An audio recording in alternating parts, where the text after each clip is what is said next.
that yes, it's good to be able to show all range of emotions because we're human. Mm-hmm. So whether you're male or female, you need to be able to show all those range of emotions. However, I think that it is important that within a family unit, however that's made up, Mm-hmm. I think that moms need to, first off, they need to set boundaries. Yes. They need to set boundaries for their kids or for their boys. They need to teach them empathy. I always talk to my kids, even when they were babies, all the way up. People always want to feel included and needed. I said, you're going to see a kid out on a playground or two, and they're going to be excluded for one reason or another. That's not a kind thing. I'm sure they're hurting for some reason. Yes. Therefore, include them. Just because they don't look like you, dress like you, act like you, if they're, include them. If there's more problems beyond that, if there's a really true reason and I said, if it's a harmful situation, that's a whole different situation. But whenever you have the opportunity, include and, say, hey, come on, join the game. Love to play with you. What other tools what else did you teach your sons? I taught them it was important to have that no is not a bad word. Mm-hmm. That it's necessary because that ties in with the boundaries. No is a powerful word. Mm-hmm.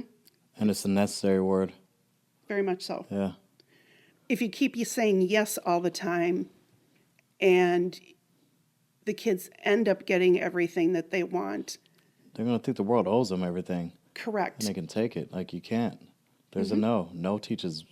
It's so far out for boundaries of how far it can go. And even it's a human nature. Like, you can't go that far. You can't do that. Like, Exactly. learning that no early is very important. And standing on that no and holding the line down. Holding the line as a parent. And just letting you have to see it. I believe you have to see it out into the future, what this no is going to do and how helpful it's going to be to them. No is not a bad word. No, it's really not. And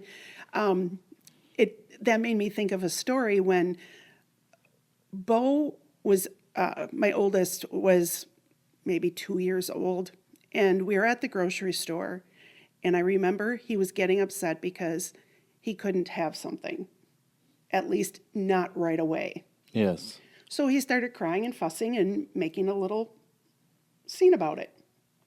He was in the cart, but I was not going to have it. I was strict with my kids, but at the same time, I was able to have a very healthy, positive relationship.